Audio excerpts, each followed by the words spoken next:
Assalamualaikum warahmatullahi wabarakatuh. Halo guys, kembali lagi dengan Hipmi Pare Talks episode pertama dengan saya sebagai Masya Tridiani. Hari ini kita akan membahas tentang visi misi dari seorang ketua komisariat. Melalui podcast ini kita akan membahas dan mendengar langsung bagaimana rencana dan pandangan ketua kita ini selama satu periode ke depannya. Langsung saja. Ya baik, terima kasih atas kesempatan yang telah diberikan. Terima kasih banyak kepada host, moderator yang telah memberikan saya kesempatan. Jadi perkenalkan, saya Muhammad Irsan selaku Ketua Komisariat periode 2025-2026. Jadi saya adalah salah satu kader Hipmi Pare, Komisariat UNM yang sejak awal memang memandang kalau organisasi ini bukan hanya sebagai wadah berkumpulnya kita orang Pare-Pare, tetapi ini sebagai ruang tumbuhnya kita bersama-sama. Nah, jadi bagi saya menjadi bagian dari Hipmi Pare, khususnya Hipmi Pare Komisariat UNM, itu berarti menjaga identitas daerahnya kita, kotanya kita Pare-Pare, sekaligus memperluas kapasitas dirinya kita. Nah, jadi adapun mungkin pembahasan yang akan kita bahas ke depannya itu mengenai tentang Visi-misi ketua komisariat. sudah dijelaskan sama host. Kalau kita akan pembahasannya kita nanti ke depannya bakalan membahas seputar visi misinya saya, kenapa saya hadirkan visi misi seperti ini, lalu juga bagaimana saya menjalankan kepengurusan ini selama satu periode ke depannya. Jadi perlu kita ketahui kalau kita secara umumnya organisasi itu berdiri pasti punya tujuannya. Nah, dalam hal ini visinya. Nah, jadi kita perlu tujuan, kita arahnya kemana itu perlu jelas. Makanya saya angkat visi, terus ada juga misi. Nah, misi ini kita bagaimana misi ini dilaksanakan untuk mendukung visinya kita. Biar tercapai visinya kita perlu jalankan misi-misi yang sudah saya rancang gitu. Nah, itu mungkin sedikit perkenalan. Dan juga saya percaya kalau organisasinya kita ini, Hipmi Pare Komisariat UNM ini memiliki potensi yang sangat besar. Tidak dipungkiri, kita bukan hanya komunitas perantau saja, tapi juga jaringan intelektual, jaringan intelektual muda yang suatu hari pasti akan kembali ke kota asalnya kita, kota Pare-Pare. Itu dengan juga mungkin kita kembalinya kita di kota asalnya kita itu pasti kita membawa yang namanya pengalaman, pengetahuan, dan juga kontribusi nyata tentu toh. Nah, itulah semangat juga yang mendorong saya untuk maju sebagai ketua komisariat.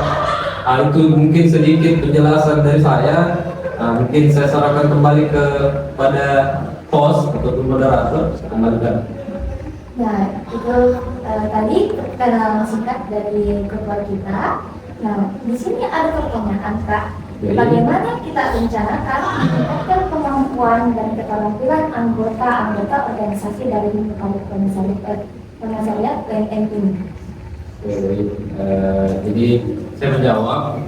Jadi pertanyaan dari moderator ataupun host adalah bagaimana saya merencanakan atau meningkatkan kemampuan dan keterampilan anggota. Perlu kita ketahui juga teman-teman kalau organisasi itu, khususnya organisasi dalam lingkup mahasiswa itu seharusnya sudah menjadi sekolah keduanya kita setelah kampus. Nah, karena itu peningkatan kemampuan anggota itu harus dirancang secara sistematis. Nah, bukan hanya melalui kegiatan-kegiatan seremonial saja. Ini menyinggung tentang strategi. Strategi saya sendiri adalah menghadirkan program-program pengembangan, khususnya pengembangan kapasitas yang berkelanjutan. Misalnya contoh kecil yang saya hadirkan di kepengurusan sekarang itu dari bidang minat dan bakat itu ada yang namanya program kerja pandai. Nah, itu kita caranya kita tahu bagaimana minat dan bakatnya kadernya kita, anggotanya kita. Di situ kita eksekusi lagi. Adapun juga perencanaan yang mungkin belum terlaksana sekarang, cuma ke depan bakalan kita laksanakan, ya, yaitu dari satu. Perencanaannya itu kita buat pelatihan-pelatihan, contohnya pelatihan seperti public speaking, kepemimpinan, manajemen organisasi itu mencakup nih semuanya. Jadi kita buat semacam kajian-kajian seperti begitu. Apalagi sekarang kita akan masuk ke dalam bisa dibilang zaman digital. Tentu kita perlu lagi pemahaman soal bagaimana perkembangan digital sekarang. Itu yang saya kira atau yang bisa saya hadirkan sekarang. Mungkin kedepannya bakalan bertambah. Cuma kalau untuk sekarang mungkin itu yang saya hadirkan di kepengurusan saya saat ini. Oh, ternyata ini sangat mewadahi ke visi misi Pak ya. Selanjutnya itu apa strategi untuk meningkatkan kualitas kepemimpinan dalam organisasi ini? Mengenai pertanyaan tersebut, kita juga perlu tahu kalau kepemimpinan itu sendiri itu tidak lahir secara instan, tapi dia lahir dari atau dibentuk dari pengalaman. Yang pertama pengalaman, terus tanggung jawab, dan juga proses belajar. Jadi kepemimpinan itu terbentuk dari situ. Karena itu kembali lagi strategi saya adalah menerapkan sistem yang terstruktur lagi, karena setiap anggota saya rasa dan saya nilai harus diberikan memang kesempatan untuk memimpin. Kenapa begitu? Karena biar dia merasakan bagaimana maksudnya dia merasakan pengalaman langsungnya, dan juga mereka dilatih untuk bagaimana caranya mereka untuk mengambil sebuah keputusan. Bagaimana juga dia caranya untuk mengelola timnya. Dalam hal ini mungkin dari kepanitiaan, bagaimana dia mengelola teman-teman panitianya, bagaimana caranya dia merangkul. Di situ ada semua kualitas kepemimpinan yang bisa kita lihat dari situ. Selain itu juga penting juga untuk membangun budaya organisasinya kita sendiri yang terbuka dalam hal contoh kritik dan juga evaluasi. Itu hal yang penting menurutku juga, karena kepemimpinan yang sehat itu lahir dari dialog, bukan cuma dari pola komunikasi satu arah saja. Itu mungkin saya moderator ataupun host, kembalikan apakah terjawab mungkin atau ada pertanyaan-pertanyaannya yang lain. Saat ini sudah terjawab saja, karena kita akan melangkah ke pertanyaan selanjutnya, yaitu apa program-program yang akan kita laksanakan untuk tingkatkan kualitasnya sumber daya manusia dalam organisasi dari Komisariat PMMI. Mengenai kualitas sumber daya manusia kita dalam organisasi, khususnya mungkin organisasinya kita ini pada Komisariat UNM ada beberapa program kerjanya saya yang saya rencanakan untuk memperkuat kualitas sumber daya manusia kita ataupun SDM. Yang pertama itu yang sempat saya singgung tadi di awal tentang pelatihan yang mau saya adakan. Terus mungkin juga forum-forum diskusi terbuka antara kita. Itu yang mau coba saya adakan nantinya, dan sudah ada komunikasi dengan ketua bidang yang menyangkut hal tersebut. Di situ saya mau adakan atau peradakan hal tersebut untuk meningkatkan kualitasnya kita di lingkupnya kita sendiri juga di para konservatornya. Itu mungkin. Selanjutnya itu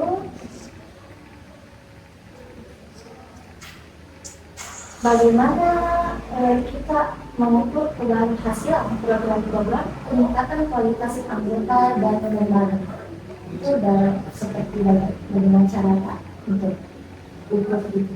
Untuk mengukur keberhasilannya program-program kerja tersebut memang sudah ada di aturannya kita, bagaimana kalau ukurnya itu sudah diatur. Nah, cuma bagi saya sendiri keberhasilannya program kerjanya kita itu tidak hanya diukur dari banyaknya kegiatan yang terlaksana, tapi dari dampaknya. Nah, bagaimana dampaknya ini program-program terhadap anggota, bagaimana dampak-dampaknya ini program terhadap masyarakat. Nah, itu yang perlu kita pikirkan juga. Nah, saya juga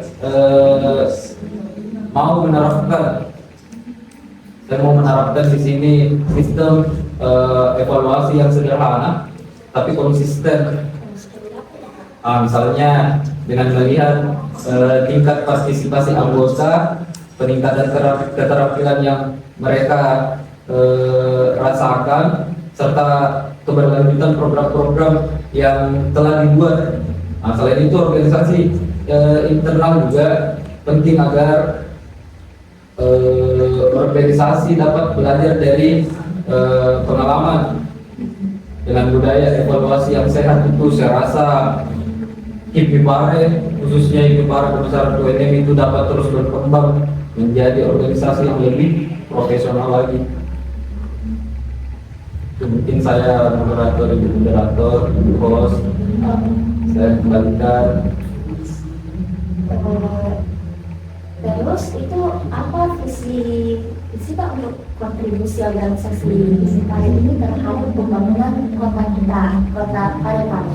Nah, itu sebenarnya tidak bisa kita pungkiri, kita adalah organda. Yang namanya organda, ya kita organisasi daerah, pasti adanya program-program yang dirancang sekarang itu pasti ada dampaknya kepada masyarakat kotanya kita, kota Parepare itu. Nah, kalau untuk sekarang kontribusi terhadap pembangunan kotanya kita Parepare itu sudah ada di bagian bidang 2, di bidang pengabdian masyarakat. Nah, di situ kita kaji bagaimana pembangunan yang ada di kota Parepare. Tidak menutup kemungkinan kita adakan kritik kepada pemerintah. Gunanya untuk apa? Ya, gunanya untuk pemerintah ini bisa mendengarkan kita juga, yang menyuarakan masyarakat. Ya, jadi itu bisa menjadi bahan evaluasi untuk pemerintah kalau memang dia betul-betul menghargai kami sebagai organisasi daerah, menghargai kami orang-orang atau mahasiswa-mahasiswa yang memang menyuarakan apa keluh kesahnya masyarakat itu untuk pembangunan kota Parepare. Sebenarnya untuk sekarang belum ada kontribusi bagaimana sekali untuk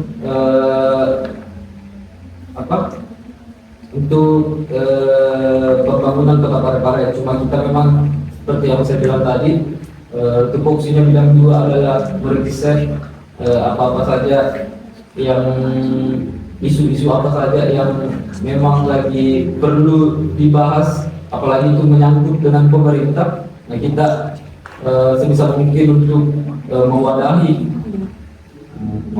keluh kesah masyarakat, itu kita sampaikan lagi ke pemerintah dengan cara apa? Ya, seperti lagi yang saya bilang tadi, tidak menutup kemungkinan dengan cara kritik terhadap pemerintah. Itu mungkin saya. Jadi kita itu mewadahi itu sebagai kita itu bisa sebagai bidang masyarakat gitu. Yes. Setahu saya itu Pak, kita itu sudah ada program yang sejauh ini ya cukup berjalan dengan baik ya, yaitu bimbel. Karena itu bagus itu programnya, Kak. Bisa dijelaskan sedikit tentang bimbel itu? Jadi adanya program kerja yang namanya bimbingan belajar Sukamanca atau bisa disingkat dengan BBS. Ya. Itu lahir lagi dari keresahannya kita. Kita rasa tuh, kita kemarin bersekolah di Parepare. Kita punya keresahan bahwasannya kita ingin belajar, kita ingin punya pengetahuan lebih, tapi kita ada batasannya. Nah, batasannya itu dalam hal ekonomi. Oh iya, iya, betul sekali. Nah, makanya kami wadahi, kami memberikan ruang kepada siswa-siswa yang memang betul-betul mau belajar, tapi terhalang atau terkendala masalah ekonominya mereka. Makanya kami adakan bimbingan secara gratis, bimbingan belajar ini secara gratis untuk menampung memang betul-betul siswa-siswa yang ingin lanjut ke perguruan tinggi tapi dengan permasalahan yang seperti yang saya sebutkan tadi, kami wadahi. Nah itu sebagai bentuk pengabdiannya juga kami dari para pusat UNM yang tidak dipungkiri kami adalah organisasi daerah, nah, sesuai juga dengan nama bidangnya yaitu pengabdian masyarakat. Nah, bagaimana bentuk pengabdiannya kita? Ya ini salah satunya, salah satu bentuk pengabdiannya kami kepada Kota Parepare, kepada masyarakat Kota Parepare, ya dengan hadirnya salah satu program kerja kami yaitu bimbingan belajar Sekamanca. Itu mungkin. Setahu saya, itu lulusan BPSD, mungkin bisa kita jelasan begitu bagaimana saya sebagai supaya siapa tahu nanti ada adik-adik kita yang akan bergabung kembali untuk bimbingan belajar Sekamanca 2026. Kebetulan, terima kasih sebelumnya atas pertanyaan yang kalian berikan dari host. Jadi kebetulan juga saya adalah alumni dari program kerja tersebut. Jadi perlu kita ketahui adanya program kerja seperti ini bukan semata-mata kita hadirkan saja, tapi kita betul-betul riset bagaimana memang keresahan ini memang masih ada. Makanya kami adakan kembali begitu. Nah, kalau mengenai pertanyaan tadi, bagaimana pengalaman saya sendiri tentang bimbingan ini, bagaimana pandangan saya sendiri tentang bimbingan tersebut, saya rasa saya sangat terwadahi dengan adanya bimbingan tersebut. Karena kenapa? Saya nilai diri saya sendiri kemarin itu memang sangat, bisa dibilang sangat kurang untuk memahami bagaimana caraku untuk lanjut ke perguruan tinggi. Nah itu untungnya kemarin, nah itu betul-betul adanya pengawalan dari pengurus maupun panitia pas BBS ku saya, BBS angkatanku. Nah, betul-betul terjalin komunikasinya dengan baik. Nah itu yang mau saya terapkan lagi-lagi, karena memang tidak bisa dipungkiri kalau kita harus perbaiki memang komunikasinya kita, biar peserta-peserta yang akan datang itu, peserta-peserta yang akan masuk itu lebih terbuka lagi dengan kita juga. Nah, saya merasa terwadahi sekali ini memang untuk program kerja BBS ini, karena memang kembali lagi saya menilai diri saya sendiri sebagai orang yang betul-betul kurang dalam segi pengetahuan kemarin. Saya tidak tahu bagaimana alurnya, pendaftarannya segala macam.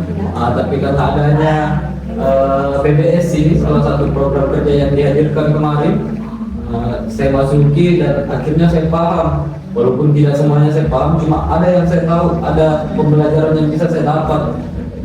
Itu bikin saya berkas. Jadi Kak Iceng ini lulusan BBS enggak ya? Iya, betul sekali. Selanjutnya itu bagaimana kita mempromosikan organisasi dan kegiatan-kegiatannya kepada masyarakat kita ini, terutama khususnya itu Kota Parepare. Bagaimana kita mempromosikan organisasinya kita? Ya. Sebenarnya kalau sekarang kita lihat caranya kita untuk mempromosikan organisasinya kita ini tidak bisa dipungkiri, karena sekarang ada yang namanya teknologi digital. Nah, itu yang perlu kita pelajari juga lebih dalam nantinya loh. Nah, itu bisa kita manfaatkan di situ. Apalagi sekarang saya tidak semerta-merta saja membuat visi untuk relevan dan adaptif itu, ya tidak semerta-merta saya buat, tapi saya memang menyesuaikan kembali lagi dengan arti kata relevan dan juga adaptif. Nah, kita harus menyesuaikan juga dengan zaman. Nah, zaman sekarang sudah jauh berkembang. kita bisa optimalkan lagi promosinya kita lewat media-media sosial. Contohnya kita buat brandingan yang kuat lagi, membawa citra yang positif. Nah, itu salah satu cara untuk mempromosikan organisasinya kita, khususnya di Parfum Satuannya. Itu mungkin salah sedikit. Ini sangat strategis misinya deh. Sangat strategis. Terus itu bagaimana cara itu motivasi diri kita sendiri itu untuk terus berinovasi dan berkontribusi itu dalam terutama dalam organisasi misalnya itu. Boleh minum? Silakan. Sempat haus juga, hausnya loh, saya kasih kesempatan untuk minum. Oh iya. Karena nanti saja bincang-bincang di sini. Iya.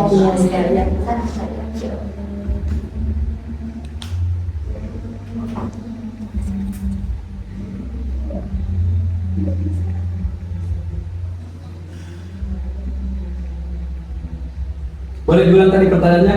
Sorry. Baik, saya ulang pertanyaannya Kak Di. Iya. Itu bagaimana cara Pak motivasi diri kita sendiri itu untuk terus berinovasi dan berkontribusi Berkontribusi ke mana ini? Ke kalau misalnya PBM ini. bagaimana saya Maaf saya sakit dulu. santai saja ya. Dan di sini untuk tujuannya juga untuk memberikan mungkin teman-teman yang nonton ini pengetahuan-pengetahuan yang baru dan juga transparansi juga mengenai bagaimana internalnya kita sekarang, bagaimana berjalan, bagaimana itu perlu juga teman-teman ketahui. Tujuannya juga adanya saya di sini sebagai narasumber toh. Jadi pertanyaannya tadi bagaimana saya memotivasi diri saya sendiri untuk terus berkontribusi dan berinovasi. Kalau saya pribadi untuk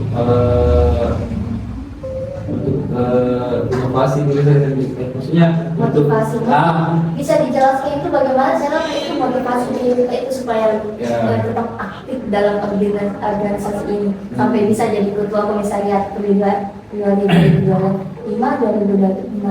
Nah, kalau saya sendiri untuk memotivasi diri saya sendiri juga itu tidak terlalu banyak sih, karena memang saya berkomitmen dari awal. Nah, komitmen ini yang saya jalankan hingga saat ini. Kenapa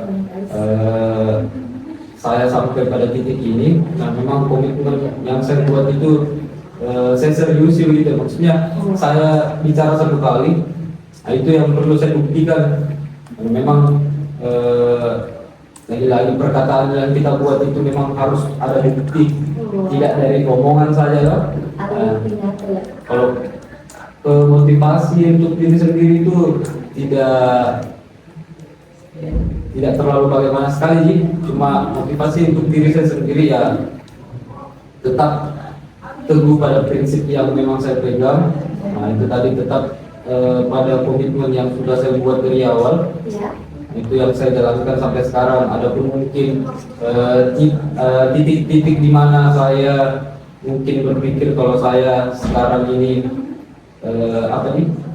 bisa dibilang tidak bisa dipungkiri lah, dari divisioner kedua ini pasti punya beban-beban tersendirinya, dan memang pasti dia memikirkan bagaimana jalannya lembaga saat ini. Nah, kalau dalam titik itu saya sendiri caraku untuk motivasi diriku sendiri ya saya berikan waktu untuk saya sendiri untuk lampiaskan.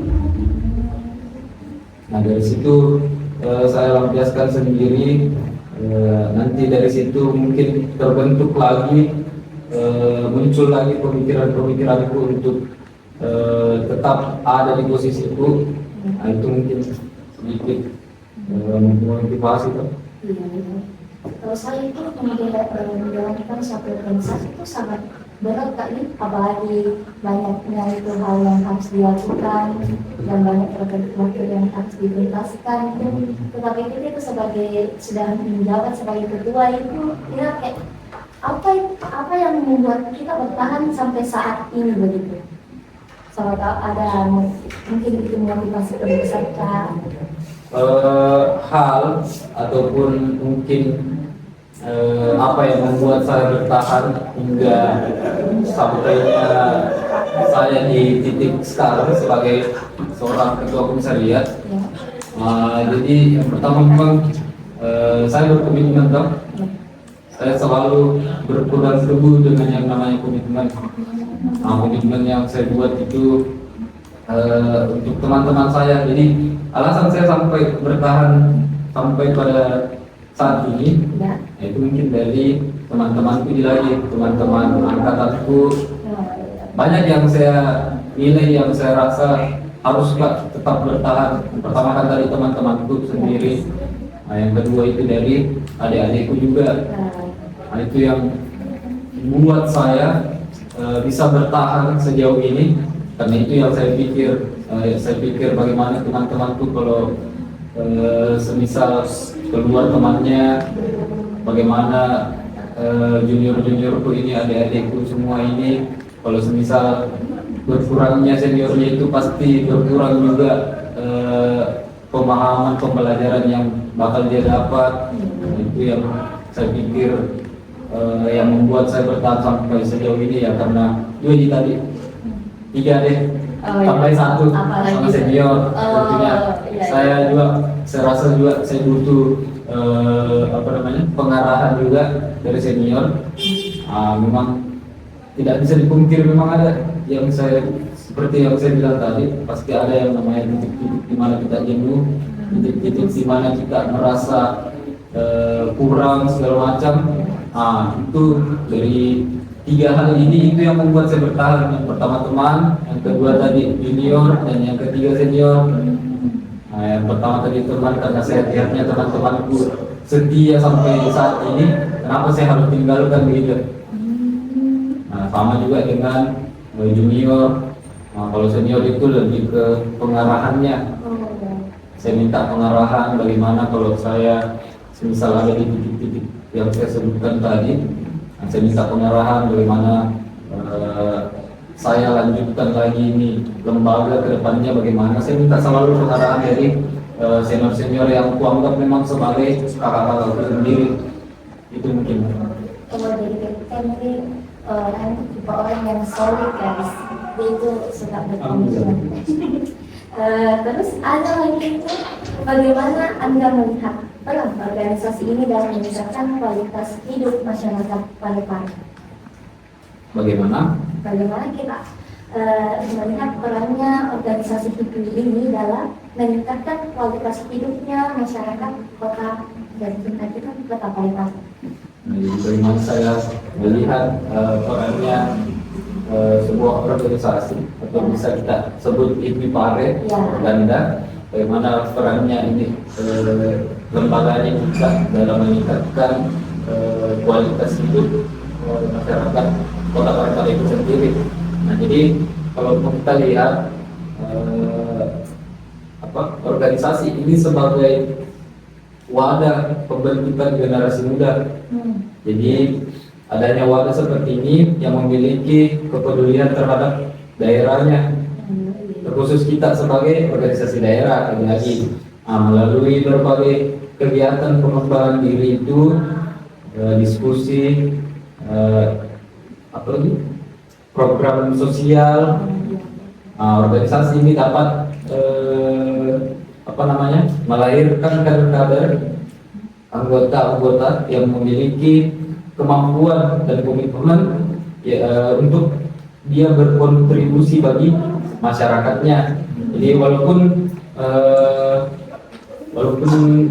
kita lihat aktivitas kita banyak berlangsung di perantauan, tidak dipungkiri, itu nilai-nilai kepedulian terhadap daerahnya kita itu harus ditanamkan betul-betul juga. Dengan begitu nanti suatu saat anggota HIPMI Pare ini, anggota dari organisasi daerah ini dapat kembali ke kota asalnya. Khususnya kita mungkin dari Parepare bisa kita kembali ke Parepare dengan membawa gagasan seperti yang aku bilang tadi, gagasan, pengalaman, dan juga kontribusi nyata. Itu mungkin sejauh ini sudah banyak yang dilakukan Bentar ya guys. Kita ke pertanyaan terakhir kayaknya. Pertanyaan terakhir ini Iya. cepatnya. Coba diskusi Bisa. Kalau ada tambahan dari host sendiri di luar dari mungkin pertanyaan-pertanyaan yang sudah disiapkan bisa ditanyakan. Iya. Mungkin kita ke pertanyaan terakhir itu apa yang mau kita capai sebagai ketua organisasi Bernama Indonesia, harus apa gitu. Apa yang ingin saya capai sebagai seorang ketua itu, sebenarnya sebagai ketua itu saya mau menjadikan Hipmipara ini, menjadikan Hipmipara Pemuda Datu ini sebagai organisasi yang aktif, solid, dan memiliki arah yang jelas dalam pengembangan anggotanya. Kenapa saya bisa katakan solid? Karena itu yang memang saya bawa juga ke dalam visi itu saya. Ada yang namanya soliditas internal, itu yang perlu kita bangun dan kita rawat sekarang. Nah, terus organisasi ini juga saya rasa harus menjadi ruang belajar. Bukan saya rasa, tapi memang sudah seharusnya menjadi ruang belajar yang mampu melahirkan kader-kader yang percaya diri, kader-kader yang berintegritas, kader-kader yang memiliki kepedulian terhadap masyarakat, khususnya Kota Parepare. Itu mungkin selain juga daripada itu, saya juga ingin memperkuat budaya kolaborasi, keterbukaan, dan semangat kebersamaan dalam organisasi itu sendiri. Nah, jika hal tersebut bisa saya bangun, yang sudah terbangun dengan baik, maka saya rasa kepengurusan itu tidak hanya menjalankan program kerjanya saja, tapi juga meninggalkan fondasi ini yang kuat bagi generasi selanjutnya. Nah, itu yang saya rasa perlu memang untuk saya bangun untuk keberlangsungannya lembaganya kita lagi-lagi. Saya coba untuk siapkan memang bekal yang perlu adik-adik bawa nantinya. Makanya saya bilang tadi, saya mau untuk meninggalkan fondasi yang kuat dalam artian mungkin pembelajaran, bekal, pengetahuan. Nah, itu bisa menjadi fondasi kuatnya adik-adik sekalian untuk melanjutkan lembaganya kita nanti ke depannya.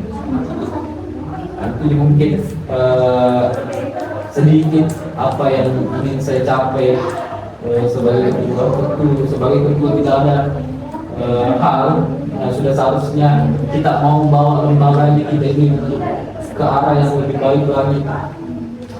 Terbentuknya visi-misi yang saya buat sekarang itu juga terbentuk dari mungkin kesalahan-kesalahan, kekeliruan yang dilakukan periode sebelumnya, ataupun ada hal yang tidak maksimal yang saya lihat, makanya saya masukkan ke dalam visi-misinya saya. Itu yang perlu kita ketahui juga.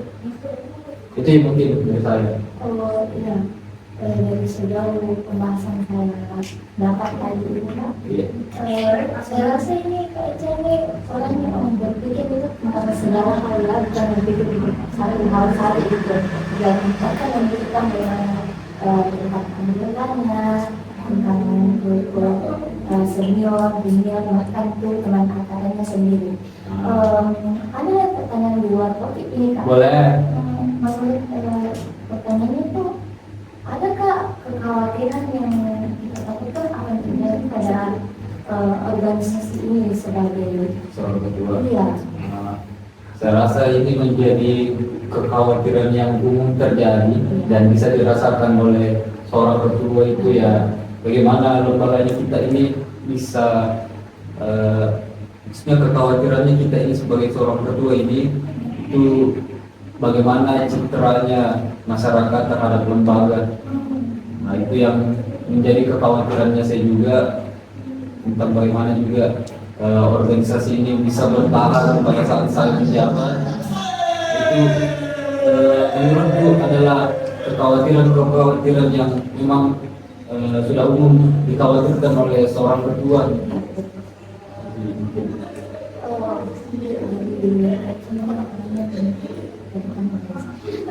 Jadi mungkin sampai sini sesi pertanyaan kita Eka. Boleh. Mungkin menyinggung juga tadi dari yang dibilang dari host, menyinggung bahwasannya dia menilai saya sebagai orang yang pemikir, Ya. yang memikir semuanya. Itu sebenarnya memang seorang guru itu harus memikirkan semuanya, memikirkan bagaimana jalannya lembaga, memikirkan bagaimana konsekuensi yang akan datang, bagaimana intinya kita harus memang untuk berpikir lebih panjang. Kita semisal contoh kita buat program-program kerja, kita pikirkan bagaimana kalau semisal program kerja tersebut tidak tercapai, apa solusi yang ada di situ. Kita betul-betul harus pikir ke depannya, kita antisipasi juga. Jadi harus ada plan B-nya terus. Selalu ada plan-plan yang lain kalau semisal plan yang pertama itu gagal, jadi kita tidak buntu saja, kita tidak bingung bagaimana jalannya lagi kalau semisal plan yang pertama itu tidak terjadi, tidak terlaksana. Kita punya plan-plan yang lain yang bisa kita jalankan juga loh. Kita tidak bingung, kita tidak ngomong-ngomong saja, tidak tahu apa mau dibuat. Itu yang perlu kita pikirkan. Kita buat, kita jalankan plan A. Sementara kita sudah siapkan lagi plan B, C, D dan lain-lainnya toh. Kita sudah siapkan itu. Jadi kalau semisal plan A ini tidak jalan, tidak sesuai dengan ekspektasinya kita, ada hambatan juga di situ, kita bisa jalankan plan yang lain juga. Jadi itu yang perlu kita pikir. Mungkin di lembaga kita harus memang berpikir jangka panjangnya. Kita harus memang pikir bagaimana konsekuensinya. Kita harus pikir kendala-kendala yang akan datang, itu harus kita pikir biar apa? Biar kita cegah, biar kita antisipasi hal tersebut. Itu juga mungkin saya. Jadi sejauh ini banyak hal yang sudah kita lakukan. Banyak hal yang sudah kita perbincangkan. Iya, jadi mungkin sampai sini sesi pertanyaan kita dan jawab kita, dan jadi saya tutup paling ops ini dengan ucapan assalamualaikum warahmatullahi wabarakatuh. Waalaikumsalam warahmatullahi wabarakatuh. Terima kasih.